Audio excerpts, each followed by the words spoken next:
В Пешаваре на северо-западе Пакистана сотни государственных служащих третьего класса организовали акцию протеста с призывом к правительству провинции повысить заработную плату. Низкооплачиваемые работники угрожали перекрыть улицы по всему городу, если их зарплата не увеличится. Большинство работников третьего класса зарабатывают в месяц около $180. В юго-западном пакистанском городе Кветта в результате взрыва бомбы погиб 1 и ранены более 13 гражданских лиц.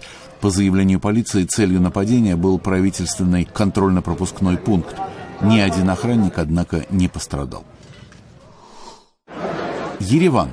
В столице Армении сотрудники простаивающего химического завода «Наирит» собрались перед президентским зданием с требованием зарплаты за последние 18 месяцев.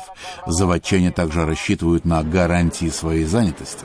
Рабочие в течение 6 лет находились в вынужденном отпуске и получили за это время лишь только частичные выплаты. Многих недавно поставили в известность о предстоящих в феврале увольнениях. Кабул. По заявлению афганской неправительственной группы «Гражданское движение за социальную справедливость», правительство страны упустило шанс усилить свою международную поддержку.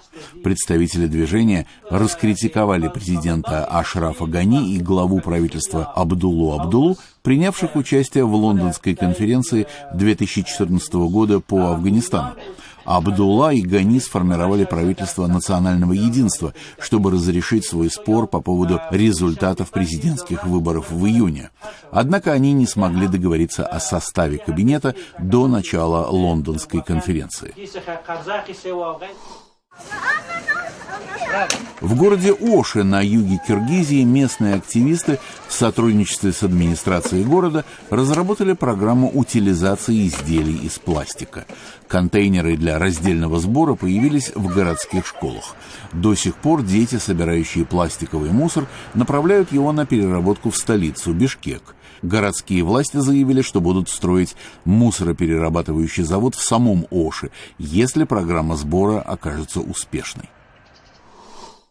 Сараево. В культурном центре столицы Боснии и Герцеговины собравшиеся исполняли песни и колядки. Среди выступавших местные популярные певцы, музыканты и актеры, а также самодеятельные коллективы, которые исполняли традиционные песни и танцы.